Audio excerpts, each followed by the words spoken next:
சென்னையில் இருந்தாலும் நானும் தஞ்சை மாவட்டத்துக்காரர் தான், நானும் டெல்டாக்காரர் தான் சொல்லுவார். அதன்படி இன்றைக்கு நம்முடைய தஞ்சாவூர் நாடாளுமன்ற தொகுதியில வெற்றி பெறக்கூடிய இந்தியா கூட்டணி சார்பாக, தமிழ்நாட்டில் மதச்சார்பற்ற முற்போக்கு கூட்டணி சார்பாக நம்முடைய கழகத்துடைய வெற்றி வேட்பாளர் முத்தமிழர் டாக்டர் கலைஞருடைய அன்பையும் ஆதரவையும் ஆசையும் பெற்ற வேட்பாளர், நம்முடைய கழக தலைவர் தமிழக முதல்வருடைய அன்பையும் ஆதரவையும் பெற்ற வேட்பாளர், என்னுடைய அருமை சகோதரர். எல்லாத்தை விட முக்கியம், இங்க இருக்கக்கூடிய தஞ்சை நாடாளுமன்ற மக்கள், பொதுமக்கள், உங்களுடைய வாக்காளர் பொதுமக்கள் உங்களுடைய அன்பையும் ஆதரவையும் உங்களுடைய ஆதரவை பெற்ற வெற்றி வேட்பாளர் திரு முரசொலி அவர்களுக்கு உதயசூரியன் சின்னத்தில் வாக்கு கேட்கின்ற இந்த பிரச்சார கூட்டத்தை, பிரச்சார கூட்டம் மாதிரியே இல்ல, கிட்டத்தட்ட ஒரு வெற்றி விழா மாதிரி, நன்றி தெரிவிக்கின்ற விழா மாதிரி சிறப்பாக எழுச்சியாக நடந்துட்டு இருக்கு. இந்த நிகழ்ச்சி இவ்வளவு சிறப்பாக ஏற்பாடு செய்து கலந்து கொண்டுள்ள மாண்புமிகு அமைச்சர், பொறுப்பு அமைச்சர் திரு அன்பில் மகேஷ் பொய்யாமொழி அவர்களே, கூட்டத்தை மிகச் சிறப்பாக ஏற்பாடு செய்து ஒருங்கிணைத்திருக்கக்கூடிய கழகத்துடைய தகவல் தொழில்நுட்ப அணியின் செயலாளரும் அமைச்சர் சகோதரர் DRP ராஜா அவர்களே, கூட்டத்தை மிகச் சிறப்பாக ஒருங்கிணைத்துள்ள திருவாரூர் மாவட்ட கழக செயலாளரும் சட்டமன்ற உறுப்பினருமான அண்ணன் திரு பூண்டை கலைவாணன் அவர்களே, இந்த நிகழ்ச்சியே 2 நாளுக்கு முன்னாடிதான் முடிவாச்சு. 2 நாள்ல இவ்வளவு எழுச்சியான ஒரு நிகழ்ச்சியை நடத்த முடியும்னா அண்ணன் பூண்டி கலைவாணன் அவர்கள் மட்டும்தான் அதை நடத்த முடியும். அது இந்த பகுதிக்கு நான் வர்றது முதல் தடவை கிடையாது. உங்களை எல்லாம் நான் சந்திக்கிறது முதல் தடவையோ 2வது தடவையோ 3வது தடவை கிடையாது. கடந்த 3 வருஷங்கள்ல மட்டும் 5-6 வருஷங்கள்ல மட்டும் கிட்டத்தட்ட 20க்கும் மேற்பட்ட முறை நான் தஞ்சாவூர் மாவட்டத்திற்கு வருகை தந்து கழக நிகழ்ச்சியா இருக்கட்டும், கழகத்துடைய மூத்த முன்னோடிகள் பொற்கழி வழங்குறதா இருக்கட்டும், அரசு நிகழ்ச்சியா இருக்கட்டும், பிரச்சார நிகழ்ச்சியா இருக்கட்டும், பல்வேறு முறை கிட்டத்தட்ட 25க்கும் மேற்பட்ட முறை நான் வந்திருக்கிறேன். அந்த உரிமையில இன்னைக்கு மீண்டும் உங்களை எல்லாம் சந்திச்சு வாக்கு கேட்க வந்திருக்கிறேன். கழக உயர்நிலை செயல் திட்ட உறுப்பினர் அண்ணன் திரு SS பழனிமாணிக்கம் அவர்களே, இளைஞர் அணியுடைய மாநில துணை செயலாளர் அன்பு சகோதரர் திரு இளையராஜா அவர்களே, முன்னாள் சட்டமன்ற உறுப்பினரும் கழக சட்டத்திட்ட திருத்தக்குழு உறுப்பினருமான அண்ணன் திரு ராசமாணிக்கம் அவர்களே, மாவட்ட ஊராட்சி குழு தலைவர் அண்ணன் தலையாமங்கலம் பாலு உள்ளிட்ட அனைத்து உள்ளாட்சி அமைப்புகளுடைய பிரதிநிதிகளே, தலைமை செயற்குழு உறுப்பினர் அண்ணன் திரு ஞானசேகரன் அவர்களே, மாநில மாணவரணி துணை செயலாளர் சகோதரர் திரு மண்ணை சோழராஜன் அவர்களே, ஒன்றிய கழக செயலாளர்கள் திரு VSR தேவதாஸ், திரு TSC முத்துவேல், பாலகண ஞானவேல், திரு KDK ஆனந்த், திரு சித்தேசி சிவா, திரு கவியரசன் அவர்களே, நகர கழக செயலாளர்கள் திரு வீரா கணேசன் அவர்களே, பேரூர் கழக செயலாளர் திரு ராஜசேகரன் உள்ளிட்ட அனைத்து கழக நிர்வாகிகளே, அந்த மாலை கொஞ்சம் கீழே வச்சிருக்கேன், பேசி முடிச்ச போட்டுக்கலாம், கை வலிக்க போது கீழே வச்சிருக்க, அப்புறமா போட்டுக்கலாம். நகர கழக செயலாளர் திரு வீரா கணேசன் அவர்களே, பேரூர் கழக செயலாளர் திரு ராஜசேகரன் அவர்களே, அனைத்து கழக நிர்வாகிகளே, என்னை இங்கே வரவேற்றக்கூடிய நம்முடைய தோமுசாவை சேர்ந்த என்னுடைய அருமை சகோதரர்களே, மாவட்ட இளைஞரணி அமைப்பாளர் பனங்குடி AS குமார் அவர்களே, துணை அமைப்பாளர்களே, நம்முடைய இந்தியா கூட்டணியில் அங்கம் வகிக்கக்கூடிய திராவிடர் கழகம், காங்கிரஸ் பேரியக்கம், மார்க்சிஸ்ட் கம்யூனிஸ்ட் கட்சி, இந்திய கம்யூனிஸ்ட் கட்சி, விடுதலை சிறுத்தைகள் கட்சி, மறுமலர்ச்சி திராவிட முன்னேற்ற கழகம், இந்திய யூனியன் முஸ்லீம் லீக், மனிதநேய மக்கள் கட்சி, மக்கள் நீதி மையம், மனிதநேய ஜனநாயக கட்சி, மூவேந்தர் முன்னேற்ற கழகம் உள்ளிட்ட அனைத்து தோழமை கட்சியை சார்ந்த என்னுடைய அருமை சகோதரர்களே, சகோதரிகளே, இங்க வந்திருக்கக்கூடிய கழகத்துடைய மூத்த முன்னோடிகளே, பெரியோர்களே, ஆயிரக்கணக்கில் வந்திருக்கக்கூடிய என் அருமை தாய்மார்களே, அக்காக்களே, தங்கைகளே, பாட்டிகளே, முத்தமிழர் டாக்டர் கலைஞருடைய உயிரினும் மேலான அன்பு உடன்பிறப்புகளே, அத்தனை பேருக்கும் முதல்வருடைய வணக்கத்தை தெரிவிச்சுக்கிறேன். இன்னைக்கு 22வது தொகுதிக்கு வந்திருக்கிறேன்.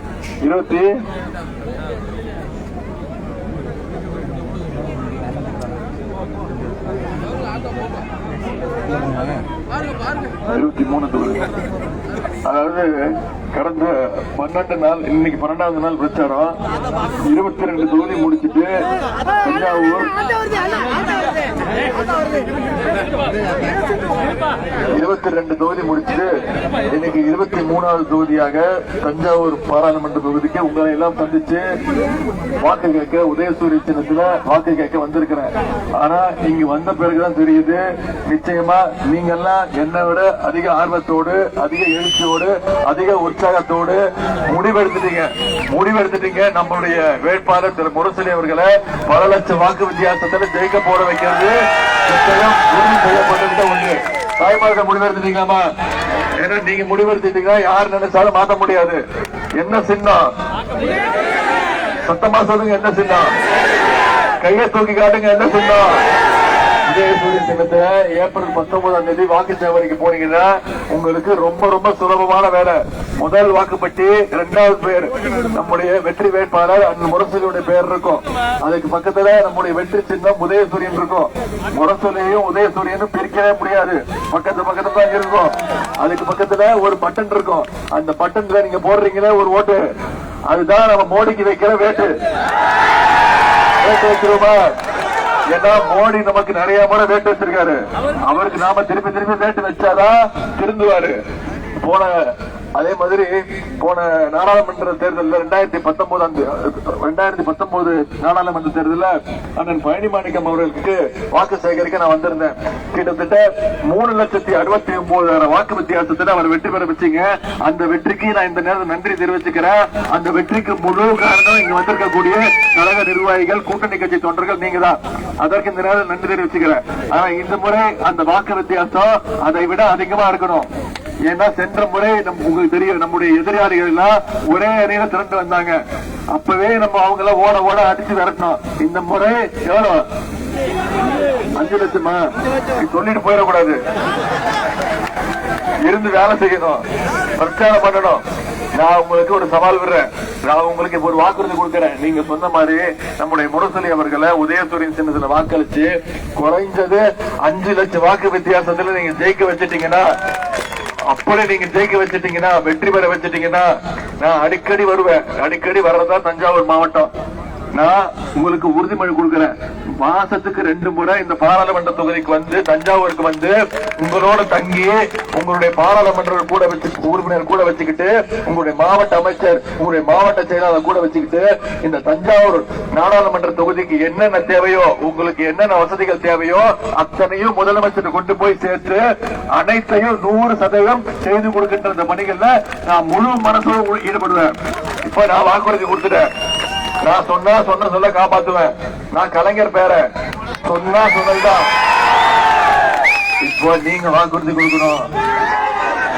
ஏன்னா நீங்களும் கலைஞர் பேரன் தான், நீங்களும் தந்தை பெரியாருடைய பேரன்கள் தான், நீங்களும் பேரறிஞர் அண்ணாவுடைய பேரன்கள் தான். ஆமா, அத்தனை பேரும் ஒரே குடும்பம். மோடி சொல்றாருல திமுக குடும்ப ஆட்சி. ஆமா, குடும்ப ஆட்சி தான். ஒட்டுமொத்த தமிழ்நாட்டுமே கலைஞருடைய குடும்பம் தான். நீங்க ஒவ்வொருத்தரும், நாம ஒவ்வொருத்தரும் லட்சிய பேரன்கள், கலைஞருடைய கொள்கை பேரன்கள், தந்தை பெரியாருடைய கொள்கை பேரன்கள். இப்போ நீங்க நமக்கு இருக்கக்கூடிய ஒரே லட்சியம், ஒரே கொள்கை, திராவிட முன்னேற்ற கழகத்தை தமிழ்நாட்டில் 40க்கு 40 நம்முடைய கூட்டணியை ஜெயிக்க வைக்கணும்.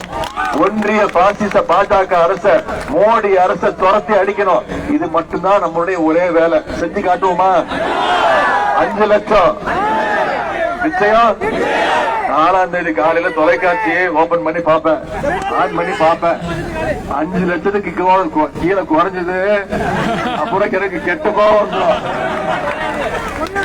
அந்த உரிமையோட சொல்றேன். அதே போல நம்முடைய 2021 சட்டமன்ற தேர்தலில் கழக வேட்பாளர் உங்களுடைய மன்னன் மைந்தன் மாண்புமிகு டிஆர்பி ராஜா அவர்களுக்கு வாக்கு சேகரித்து வந்தேன். அப்போ அவரை கிட்டத்தட்ட 38,000 வாக்கு வித்தியாசத்துல மிகப்பெரிய வெற்றியை பெற்று கொடுத்தீங்க. அதற்கு இந்த நேரத்தில் நன்றி தெரிவிச்சுக்கிறேன். அதற்காகத்தான் தலைவர் வந்து இப்ப அவருக்கு அமைச்சர் பொறுப்பும் கொடுத்து இந்த தஞ்சை மாவட்டத்திற்கு மிகப்பெரிய ஒரு கௌரவத்தை கொடுத்திருக்கிறார். அவர் இப்ப தஞ்சை மாவட்டத்துக்கு மட்டும் பொறுப்பு அமைச்சர் கிடையாது.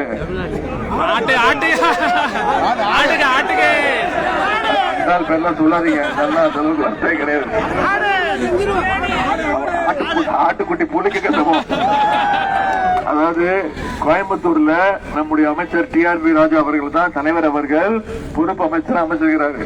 நீ போய் அங்க போய் பாரு, ஒரு இளைஞர் நீ தான், உன்னாலதான் முடியும் அப்படின்னு அறிவிச்சிருக்கிறாரு. டிஆர்பி ராஜா அங்கேயும் போய் சாதிச்சு வெற்றியை பெற்று தருவார் அப்படின்ற நம்பிக்கை எனக்கு இருக்கு. உங்களுக்கு இருக்கா? சட்டமன்ற உறுப்பினர், உங்களுடைய அமைச்சர் கண்டிப்பா அதை செய்து காட்டுவார் நம்பிக்கை எனக்கு இருக்கு. இப்போ இந்த நேரத்துல இந்த மன்னார்குடி சட்டமன்ற தொகுதிக்கு இந்த 3 வருஷத்துல நாம செஞ்சிருக்கக்கூடிய சில பணிகளை மட்டும் உங்களுக்கு ஞாபகப்படுத்த விரும்புறேன். ரொம்ப நேரம் எடுத்துக்க மாட்டோமா? மன்னார்குடி நகரில் பாதாள சாக்கடை திட்டம் ரூபாய் 251 கோடி ரூபாய் மதிப்பீட்டில் மேற்கொள்ளப்பட்டு வருகிறது. மன்னார்குடி நகரை சுற்றி புறவழி சுற்றுச்சாலை அமைக்கும் பணி திட்டப்பணிகள் ரூபாய் 350 கோடி ரூபாய் மதிப்பீட்டில் மேற்கொள்ளப்பட்டு வருகிறது. நீடாமங்கலத்தில் ரூபாய் 170 கோடி மதிப்பீட்டத்தில் ரயில்வே மேம்பாலம் கட்டப்பட்டு வருகிறது. இதன் மூலம் மிகப்பெரிய போக்குவரத்து இடையூறு விரைவில் முடிவுக்கு வர உள்ளது. மன்னார்குடியில புதிய பேருந்து நிலையம் ரூபாய் 45 கோடி ரூபாய் மதிப்பீட்டில் கட்டப்பட்டு வருகிறது. கண்ணுக்கு முன்னாடி தெரியுது. எல்லாரும் அப்படியே திரும்பி பாருங்க. வர்றது புதிய பஸ் ஸ்டாண்டு 45 கோடி ரூபாய் மதிப்பீட்டுல உங்களுக்கு புதிய ரயில்வே புதிய பேருந்து நிலையம் அமைக்கப்பட்டிருக்கு. விரைவில் கட்டப்பட்டு முதலமைச்சர் அவர்களே வந்து திறப்பாங்க. அதே போல கிராமப்புற சாலைகள் ரூபாய் 60 கோடி ரூபாய் மதிப்பீட்டுல மேம்படுத்தப்பட்டு வருகிறது. 60 வருடங்களாக முக்கூலம் சாத்தனூர் ஊராட்சியில தீர்க்கப்படாமல் இருந்த நில உரிமை பட்டா பிரச்சனைக்கு தீர்வு காணப்பட்டுள்ளது. இதெல்லாம் செஞ்சிருக்கக்கூடிய சாதனைகள். இப்போ வாக்குறுதிகள் தலைவர் கலைஞர் அவர்கள் சொல்லுவார், எப்பவுமே தேர்தல் அறிக்கை வெளியிட்டு சொல்லுவார், சொல்வதை செய்வோம் செய்வதைத்தான் சொல்வோம் செஞ்சு காட்டுற தலைவர் முத்தமிழர் டாக்டர் கலைஞர் அவர்கள். அவருடைய வழியில வந்த நம்முடைய தலைவர் முத்துவேல் கருணாநிதி ஸ்டாலின் அவர்களும் சொல்வதைத்தான் செய்வார் செய்வதைத்தான் சொல்வார். அந்த நம்பிக்கை இருக்கா? அவர் கொடுத்திருக்க வாக்குறுதிகளை சில மட்டும் இங்க படிக்கிறேன். சட்டுரொட்டி வாய்க்கால்ல 2ஆம் கட்ட சீரமைப்பு பணி ரூபாய் 20 கோடி மதிப்பீட்டுல தொடங்கப்படும். ஆய்க்குடி பாலம், கலையாமங்கலம் பாலம், இடையார்நத்தம் பாலம், அகரப்புறக்குடி பாலம், சிங்கன்குளம் பாலம், மன்னார்குடி நகர பொது பாலம், கர்த்தனாபுரம் பாலம் உள்ளிட்ட பாலங்கள் ரூபாய் 42 கோடி மதிப்பீட்டில் கட்டப்பட்டு விரைவில் மக்கள் பயன்பாட்டிற்கு கொண்டு வரப்படும். ரூபாய் 16 கோடி மதிப்பீட்டில் கட்டப்பட்டு வரும் மன்னார்குடி, நீடாமங்கலம், கோட்டூர் ஒன்றிய அலுவலர்கள் விரைவில் மக்கள் பயன்பாட்டிற்கு திறக்கப்படும். பட்டுக்கோட்டை மன்னார்குடி புதிய ரயில் பாதை அமைக்கப்படும். மன்னார்குடியில விளையாட்டு அரங்கம் அமைக்கப்படும். நான் தான் செஞ்சு தரணும், நான் தான் அமைச்சர். செஞ்சு தர நம்பிக்கை இருக்குல்ல? இதே மாதிரி இன்னும் பல தேர்தல் இருக்கையில இந்தியா கூட்டணி வெற்றி பெற்ற நம்முடைய தலைவர் அவர்கள் அறிவிச்சிருக்கிறாங்க. பெண்கள் வந்திருக்கீங்க, உங்ககிட்ட ஒண்ணு கேக்குறமா, 2014ஆம் ஆண்டு 10 வருஷத்துக்கு முன்னாடி கேஸ் சிலிண்டர் விலை எவ்வளவுமா? மகளிர் நீங்க சொல்லுமா 450 ரூபாய் இருந்துச்சுமா. 2014 10 வருஷத்துக்கு முன்னாடி கேஸ் சிலிண்டர் விலை 450 ரூபாய். இப்ப எவ்வளவுமா கேஸ் சிலிண்டர் விலை? 1200. ஏத்துனது யாரு? அந்த அளவுக்கு தெளிவா இருக்கீங்கல்ல? ஏத்துனது மோடியுடைய அரசு. இப்போ தேர்தல் வருதுன்னு நாடகம் ஆடுறாரு, உங்களை எல்லாம் ஏமாத்துறாரு. வாயில நல்லா வட சுடுவாரு.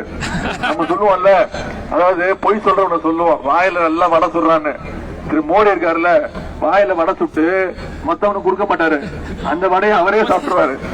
அந்த அளவுக்கு பயங்கரமான பிரதமர் தான் திரு நரேந்திர மோடி அவர்கள். இப்போ மகளிருக்கு பரிசு தொகைன்னு 100 ரூபாய் கம்மி பண்ணிருக்காருமா.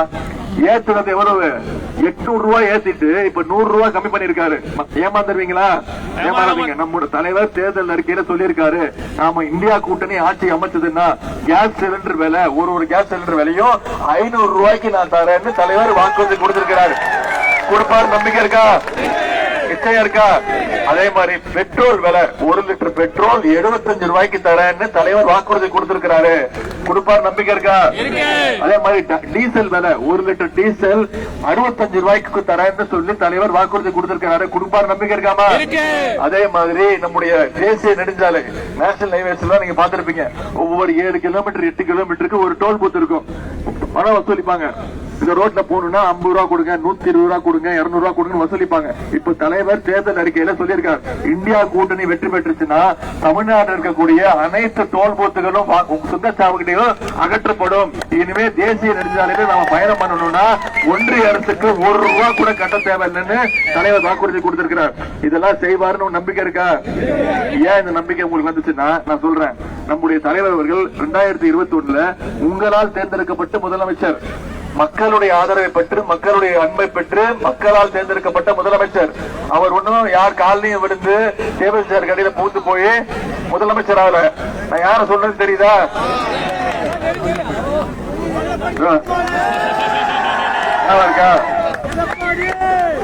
இருக்கா அம்மா யாருன்னு கீழே படுத்திருக்காரு யாரு தெரியுதா? முட்டி போட்டிருக்காரு யாரு தெரியுதா? தலைவர் வந்து அவருக்கு செல்ல பேரே வச்சுட்டாரு. இனிமே நான் உங்களை எடப்பாடி பழனிசாமி கூப்பிட மாட்டாங்க, ஊர் பேருக்கு அசிங்கம். அந்த ஊருக்காரனே சொல்றான், தயவு செய்து எடப்பாடி பழனிசாமி கூப்பிடாதீங்க. தலைவர் பேர் வச்சுட்டாரு பாதம் தாங்கி பழனிசாமி. என்ன பண்ணிட்டு இருக்காருமா? என்ன பண்ணிட்டு இருக்காரு? கீழே படுத்திருக்கிறது யாருன்னு தெரியுதா? முன்னாள் முதலமைச்சர். என்ன பண்ணிட்டு இருக்காருன்னு தெரியுதா? பாத பூஜை எல்லாம் கிடையாது. அவர் காலை மாறி விடுவார் தவிர பாத பூஜை எல்லாம் பண்ண மாட்டாரு. சில்லற, வெறும் சில்லற தேடிட்டு இருக்காரு. பாக்கெட்ல இருந்து சில்லற விழுந்துச்சு, சில்லற தேடிட்டு இருக்காரு.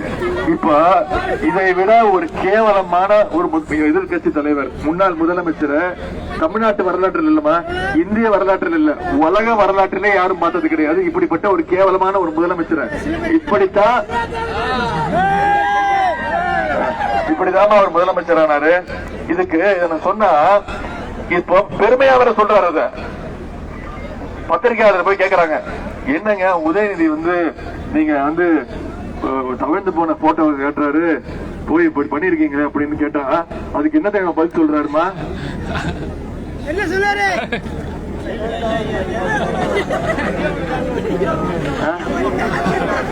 100 நாள் வேலை வாய்ப்பு திட்டம் இன்னைக்கு காங்கிரஸ் பேர் இயக்கம் இன்னைக்கு தேர்தல் அறிக்கையில் சொல்லிருக்காங்கம்மா. கண்டிப்பா காங்கிரஸ் பேர் இயக்கம் இதே ஒன்றிய அரசோட திட்டமா, அவங்கதான் காசு கொடுக்கணும். அதாவது தமிழ்நாட்டுக்கு குறைச்சிட்டாங்க. இப்போ காங்கிரஸ் பேர் இயக்கம் இப்போ அரை மணி நேரத்துக்கு முன்னாடி தேர்தல் அறிக்கையில சொல்லியிருக்காங்க, 100 நாள் காங்கிரஸ் பேர் இயக்கம் ஆட்சிக்கு வந்ததுன்னா 100 நாள் 150 நாள் உயர்த்தி 400 ரூபாய் உங்களுக்கு 100 நாள் வேலை வாய்ப்பு திட்டத்துக்கு தரேன்னு சொல்லி ஊக்கத்தொகையா தரேன்னு சொல்லி காங்கிரஸ் பேரிக்கும் இப்பதான் ராகுல் காந்தி அவர்கள் இப்பதான் அறிவிச்சிருக்கிறார். 10 நிமிஷம் முன்னாடி அதை பார்த்துட்டு தான் வர. அதை போய் பாருங்க, காங்கிரஸ் உடைய தேர்தல் அறிக்கை பாருங்க, திமுக கொடுத்திருக்கக்கூடிய தேர்தல் அறிக்கை பாருங்க. இப்போ நம்முடைய தலைவர் அவர்கள் முதலமைச்சர் ஆனாங்க. அதாவது இந்தியாவிலே ஒரு முதலமைச்சர் கொஞ்சம் கூட ஒரு வெக்கம் சூடு சொரணை இல்லாம கேக்குறாங்க. பத்திரிகையாளர் கேக்குறாங்க, என்னங்க நீங்க இப்படி முதலமைச்சர் ஆயிட்டீங்களே அப்படின்னு. அவர் என்ன தெரியுமா சொல்றாரு? ஆமா, அது என்ன தப்பு இருக்கு?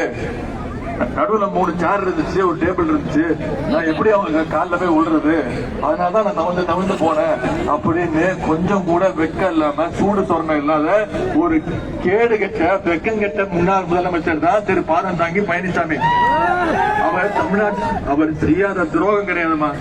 அதாவது அந்த அம்மா சசிகலா அம்மாவுடைய காலை புடிச்சு முதலமைச்சராகி அந்த அம்மா ஜெயிலுக்கு போன அடுத்த நிமிஷம் கேள்வி கேட்டாருமா, யார் இந்த சசிகலா, நீயா என்ன முதலமைச்சர் ஆக்குறேன்னு கேட்டாருமா.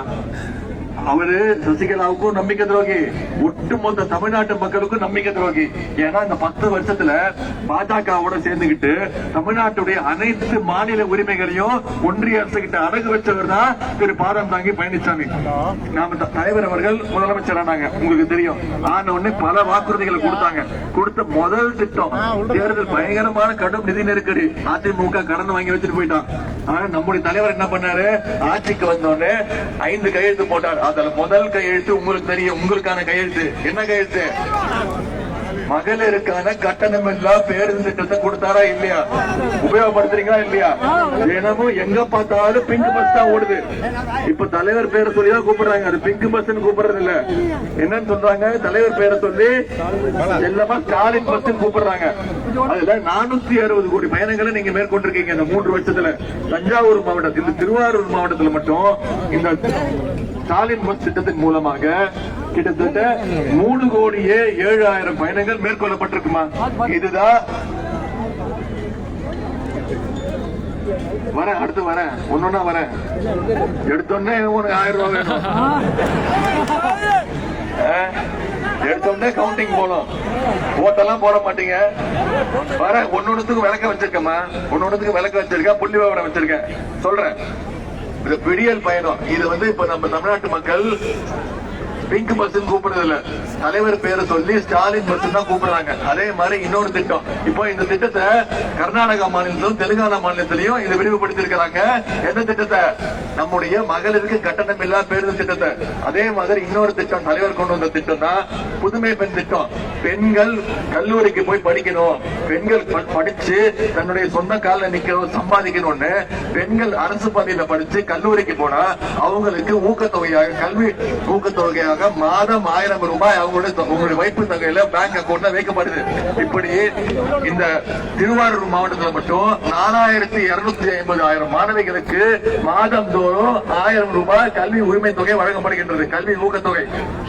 அதே மாதிரி அடுத்தது முதலமைச்சருடைய காலை உணவு திட்டம். காலையில சீக்கிரம் எந்திரிச்சு வேலைக்கு போற பெற்றோர்கள் காலைல குழந்தைக்கு சமைக்கிறதுக்கு நேரம் இருக்காது, சமைச்சு சாப்பாடு ஊட்டுறதுக்கு போய் அனுப்பிச்சிருவாங்க. அப்படியே பள்ளிக்கூடத்துக்கு அனுப்பிச்சு நீ மதிய உணவு திட்டத்தில் சாப்பிட்டுக்கோன்னு சொல்லிடுவாங்க. ஆனா பெற்றோர்கள் இனிமே அந்த வருத்தம் இருக்கக்கூடாதுன்னு தலைவர் அவர்கள் இந்தியாவிலேயே முறையா ஏற்படுத்தினதுதான் முதலமைச்சருடைய காலை உணவு திட்டம். இந்த முதலமைச்சர் காலை உணவு திட்டம் இந்தியாவிலே முதல் முறை நம்முடைய தலைவர் அவர்கள் அறிவிச்சாங்க. இப்போ பெற்றோர்கள் வாழ்த்தி அனுப்புறாங்க, என் குழந்தைய பாத்துக்கிறதுக்கு நம்முடைய முதலமைச்சர் இருக்காரு, என் குழந்தை பள்ளிக்கூடத்துக்கு போனா வெறும் வயிற்றுல இருக்க மாட்டான், அவன் நல்லா சாப்பிட்டதுக்கு அப்புறம் அவனுக்கு பாடம் சொல்லிக் கொடுக்க நம்முடைய திராவிட மாடல் அரசு இருக்குன்னு நம்முடைய பெற்றோர்கள் வாழ்த்துறாங்க. எல்லாம் கேட்கறாங்கல்ல, என்ன திராவிட மாடல் அரசுனா என்னன்னு? ஒட்டுமொத்த இந்தியாவுக்குமே எடுத்துக்காட்டா இருக்கிறதா திராவிட மாடல் அரசு. இப்போ தெலுங்கானா மாநிலம், கர்நாடகா மாநிலத்திலையும் இந்த முதலமைச்சர் காலை உணவு திட்டத்தை விரிவுபடுத்தி இருக்கிறாங்க. அது மட்டும் இல்ல, அதாவது அமெரிக்கா மாதிரி பெரிய நாடுமா கனடா, கனடா நாட்டுடைய பிரதம மந்திரி பிரைம் மினிஸ்டர் அவர் பேரு திரு ஜஸ்டின் ட்ரூடோ, அவர் 2 நாளுக்கு முன்பு அறிவிச்சிருக்காரு தமிழ்நாட்டை முதலமைச்சருடைய காலை உணவு திட்டம் மிகப்பெரிய வெற்றி பெற்றிருக்கு, அதனால கனடா நாட்டிலேயே நான் இந்த முதலமைச்சருடைய காலை உணவு திட்டத்தை கொண்டு வரேன். தமிழ்நாட்டில் மட்டும் இல்ல, உலக நாடுகளுக்கு எடுத்துக்காட்டாக இருக்கக்கூடிய முதலமைச்சர் தான் நம்முடைய திராவிட மாடல் முதலமைச்சர் திரு முத்துவேல் கருணாநிதி ஸ்டாலின் அவர்கள். அடுத்து நீ கேட்டதுக்கு வரமா வந்துட்டமா, முதலமைச்சர் தேர்தல் வாக்குறுதி கொடுத்தார், தகுதியுள்ள அனைத்து மகளிருக்கும் மாதம் 1000 ரூபாய் மகளிர் கலைஞர் மகளிர் உரிமை தொகை திட்டம் கொடுக்கப்படும் சொன்னாங்க. ஒத்துக்கிறேன். அப்போ எதிர்கட்சியெல்லாம் என்ன சொன்னாங்க? கண்டிப்பா கொடுக்க முடியாது, நிதி நெருக்கடின்னு சொன்னாங்க. ஆனா சென்ற செப்டம்பர் 15ஆம் தேதி பேரறிஞர் அண்ணாவுடைய பிறந்த நாள்ல அந்த திட்டத்தை ஆரம்பிச்சார். அந்த திட்டத்தை ஆரம்பிக்கும் பொழுது விண்ணப்பிச்சவங்க 1,60,00,000 மகளிர் விண்ணப்பிச்சாங்க. இப்ப அது சரி செய்யப்பட்டு வெரிபிகேஷன், அது ஒரு சாதாரண ப்ராசஸ் கிடையாதுமா. 1,60,00,000 மகளிருக்கு கொடுக்கணும்னா அது எவ்வளவு வெரிபிகேஷன் இருக்கு, எவ்வளவு சரிபார்ப்பு இருக்கு, எவ்வளவு வேலைகள் இருக்கு. இப்போ கிட்டத்தட்ட ஒரு மாசமும் செப்டம்பர் மாசத்திலிருந்து இந்த மாசம் வரைக்கும் ஒரு மாசமும் 15ஆம் தேதி ஆனா டான் 1000 ரூபாய் அந்த 1,16,00,000 மகளிருக்கு நம்முடைய தலைவர் கொடுத்துட்டு இருக்கிறார். நான் சொல்றேன், கண்டிப்பா சில குறைகள் இருக்கு, அது சரி செய்யப்பட்டு தகுதியுள்ள அனைத்து மகளிருக்கும் கண்டிப்பாக இன்னொரு 5-6 மாதங்கள்ல நம்முடைய தலைவர் அவர்கள் தகுதியுள்ள அனைத்து மகளிருக்கும் 1,60,00,000 மகளிருக்கும் கண்டிப்பாக 1000 ரூபாய் கலைஞர் மகளிர் உரிமை தொகை கொடுப்பார். தகுதியுள்ள மகளிருக்கு கண்டிப்பாக கொடுப்பார். அதுக்கு இந்த மாவட்டத்தில் சொல்றேன், திருவாரூர் மாவட்டத்தில் மட்டும் மகளிர் உரிமை திட்டத்தின் கீழே இந்த மாவட்டத்தில் மட்டும் எத்தனை பேர் தெரியுமா மகளிர் உரிமை தொகை வாங்குறீங்க? 2,45,000 மகளிர் மாசம் 1000 ரூபாய் வாங்கிட்டு இருக்காங்க. எங்கம்மா கேள்வி கேட்ட அந்த அம்மா எங்க? இந்த 2,45,000 மகளிர் வாங்கிட்டு இருக்காங்கம்மா. உங்களுக்கும் விரைவில் கண்டிப்பா வெரிஃபிகேஷன் செய்யப்பட்டு தகுதி இருந்தா கண்டிப்பா தலைவர் கொடுப்பார். நம்பிக்கை இருக்கா? இதெல்லாம் நாம செஞ்சிருக்கக்கூடிய சாதனைகள், நாம என்னென்ன திட்டங்கள் கொண்டு வர போறோம் சொல்றோம், நாம இதெல்லாம் சொல்லிட்டு இருக்கோம். ஆனா எதிர் அணியில என்ன சொல்றாங்க? ஒன்றிய பிரதமர் திரு நரேந்திர மோடி அவர்கள் 10 வருஷமா இந்தியாவை ஆண்டுட்டு இருக்காரு. 10 வருஷமா தமிழ்நாட்டுக்கு ஏதாவது செஞ்சாரா? 10 வருஷமா தமிழ்நாட்டுக்கு ஏதாவது செஞ்சாரா? வந்து எட்டி பார்த்தாரா? தேர்தல் நேரத்தில் மட்டும் வருவாரு. இப்ப கடந்த 15 நாளா இங்கதான் சுத்திட்டு இருக்காரு, இங்கேதான் சுத்திட்டு இருக்காரு. அடுத்து இன்னும் 2 நாள்ல வராரா? நான் சவால் விடுறேன், திரு ஒன்றிய பிரதமர் அவர்களே, நீங்க தமிழ்நாட்டிலே வந்து குடியிருந்தாலும் தங்கினாலும் உங்களால தமிழ்நாட்டுல ஒரு தொகுதியில கூட ஒன்றிய பாஜக கட்சி ஒரு தொகுதியில கூட என்னுடைய தமிழ்நாட்டு மக்கள் உங்களுக்கு வெற்றி வாய்ப்பை கொடுக்க மாட்டாங்க. எங்களுடைய தமிழ்நாட்டு மக்கள் சுயமரியாதை மிக்க மக்கள். எங்களுக்கு நீங்க மரியாதை கொடுத்தா நாங்க மரியாதை கொடுப்போம். எங்களுக்கு மரியாதை குறைவா கொடுத்தீங்கன்னா, எங்களை தரம் தாழ்ந்து நடத்துனீங்கன்னா உங்களை தூக்கி போட்டு மிதிப்போம். அதைத்தான் 2019ஆம் ஆண்டு நாம செஞ்சோம். 40 தொகுதியில புதுச்சேரி தமிழ்நாடு 40 தொகுதியில 39 தொகுதி ஜெயிச்சோம். அதாவது திரு எடப்பாடி பழனிசாமி இப்ப சொல்றாரு, அதாவது நம்ம போட்டி போடுறோம், திமுக கூட்டணி, மதசார்பற்ற முற்போக்கு கூட்டணி, இந்தியா கூட்டணி பேர்ல தனியா போட்டி போடுது. பாஜகவோ இன்னொரு கட்சியோ தனியா கூட்டணி போட்டு அவங்க போட்டி போடுறாங்க. அதிமுக யாரோட கூட்டணியில் இருக்காங்கன்னு அவங்களுக்கே தெரியல. தினந்தரம் ஒரு கட்சி வருது, ஒரு போகுது. நேற்று அவர் கேட்கிறாரு, என்ன சொல்றாரு தெரியுமா?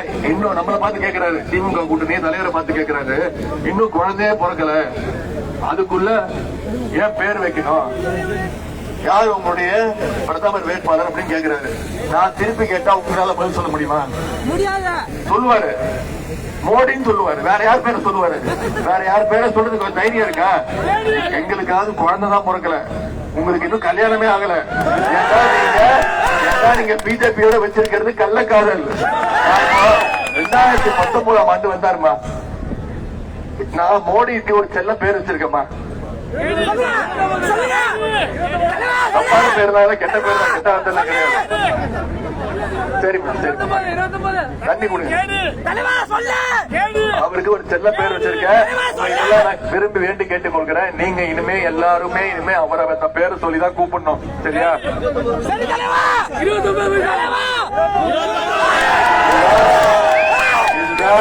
ஒன்றிய பிரதமருக்கு வச்சிருக்கக்கூடிய செல்ல பேர் என்னது? இனிமே அவர் என்ன கூப்பிடணும்? மிஸ்டர் 29 பைசா. மரியாதையை கூப்பிடுங்க, எல்லா காசுதான். ஆனா இனிமே அவரை மிஸ்டர் 29 பைசா தான் நம்ம கூப்பிடணும். ஏன்னு ஒரு காரணமும் சொல்லிடுறேன். அதுக்கு ஒரு காரணம் இருக்கு. என்ன காரணம்னா, நாம ஒன்றிய அரசுக்கு ஜிஎஸ்டி வரியா தமிழ்நாட்டில இருந்து ஒவ்வொருத்தரும் ₹1 கட்டுறோமா? குட்ஸ் அண்ட் சேல்ஸ் டாக்ஸ் ₹1 கட்டுறோம். ஆனா நம்ம தமிழ்நாட்டுக்கு ஒன்றிய அரசு திரு 29 பைசா எவ்வளவு தெரியுமா திருப்பி தராரு? நாம கொடுக்கறது ₹1 ஒன்றிய அரசுக்கு, திருப்பி அவர் நமக்கு எவ்வளவு தெரியுமா தராரு? வெறும் 29 பைசா. ஆனா பாருங்க, உத்தரப்பிரதேச மாநிலம், அது பாஜக ஆளுகின்ற மாநிலம்.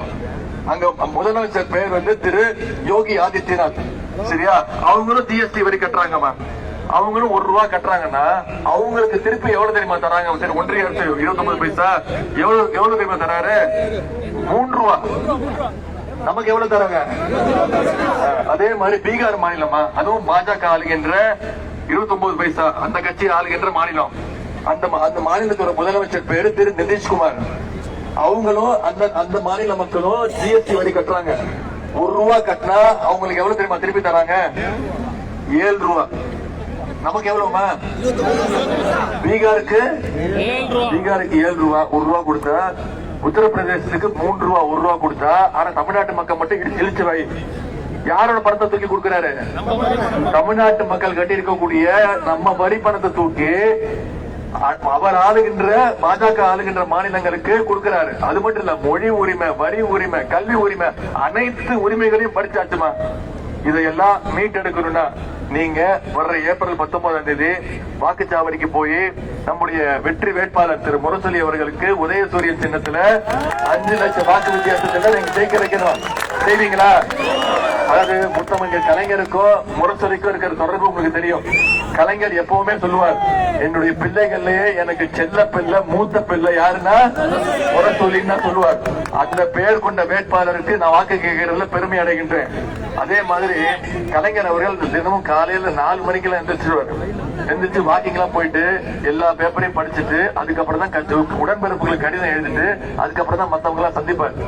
குடும்பத்தினரா இருந்தாலும் சரி, கட்சிக்காரங்க இருந்தாலும் சரி, முதல்ல அவர் போய் பார்த்தா என்ன தெரியுமா கேட்பாரு? முரசொலி படிச்சியா? இன்னைக்கு காலையில அவன் கடிதம் எழுதியிருக்கேன், ஒரு கட்டுரை எழுதியிருக்கேன், முரசொலி படிச்சியான்னு கேட்பாரு. இதுக்கு பயந்துகிட்டு குடும்பத்தராலும் சரி, கட்சிக்காரனாலும் சரி, மாவட்ட செயலாளரும் சரி, அமைச்சராலும் சரி, காலையில தலைவரை போய் பாக்குறதுக்கு முன்னாடி முரசொலி ஒரு வாட்டி முழுசா படிச்சுட்டு தான் போக முடியும், இல்லைன்னா கேள்வி கேட்பாரு.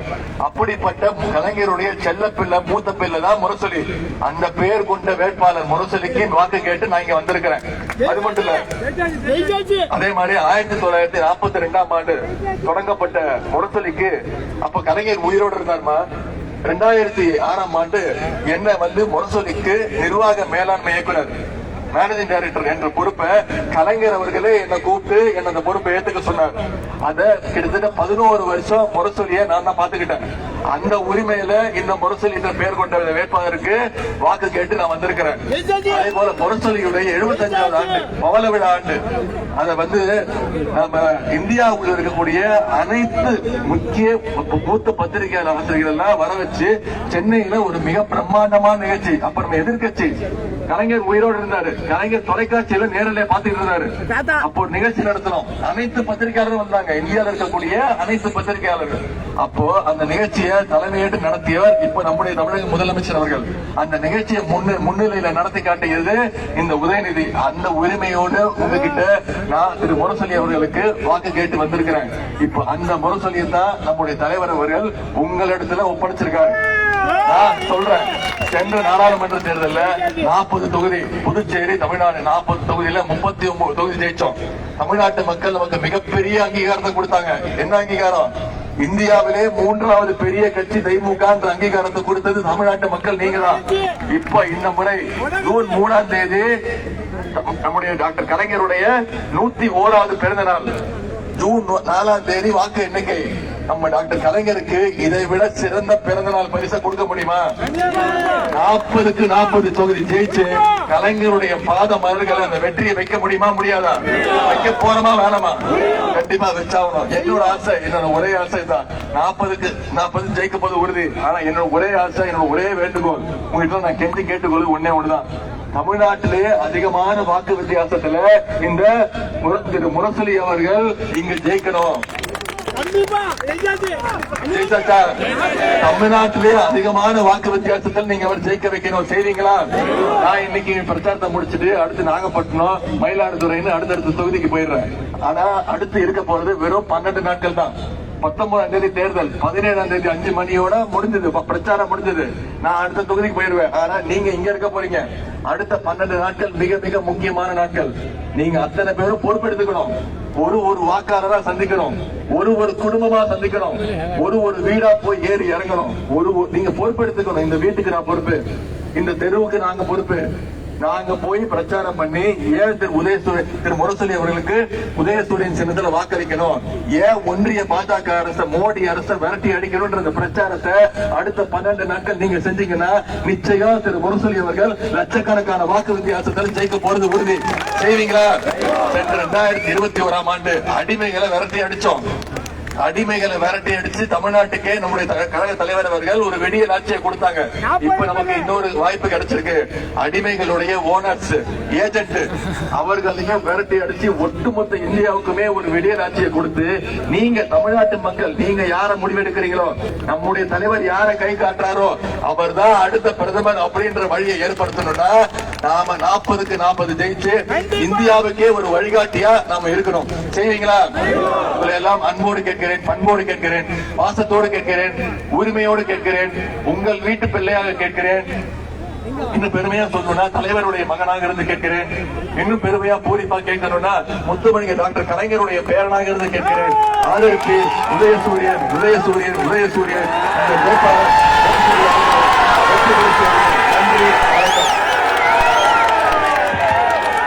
இன்னும் மண்ணையின் கதாநாயகன் மன்னாருடைய சட்டமன்ற உறுப்பினர் டி.ஆர்.பி. ராஜாவின் சார்பாக திராவிட முன்னேற்ற நகரக்கழக செயலாளர் வீரா கணேசன் அவர்கள் மலர்மாலை அணிவிக்கிறார்கள். இன்னும் மண்ணையின் கதாநாயகன் தமிழ்நாடு சட்டமன்ற உறுப்பினர் மன்னாருடைய தொழில்துறை மந்திரி டி.ஆர்.பி. ராஜா அவர்களின் சார்பாக வீரா கணேசன் மலர்மாலை அணிவிக்கிறார்கள். வாழ்த்துக்கள்.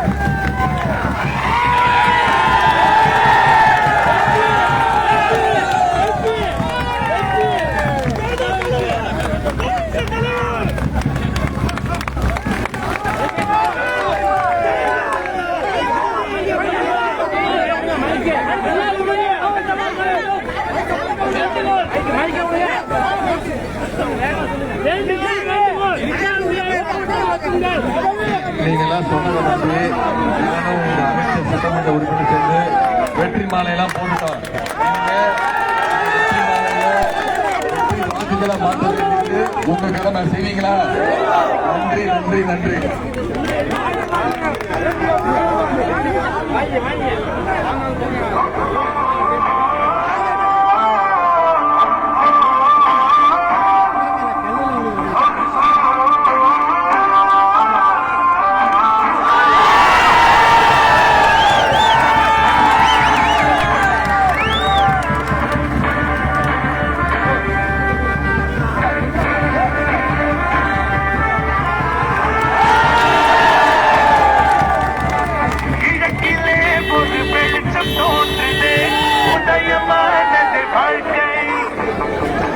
படையே எழுந்து வருகவே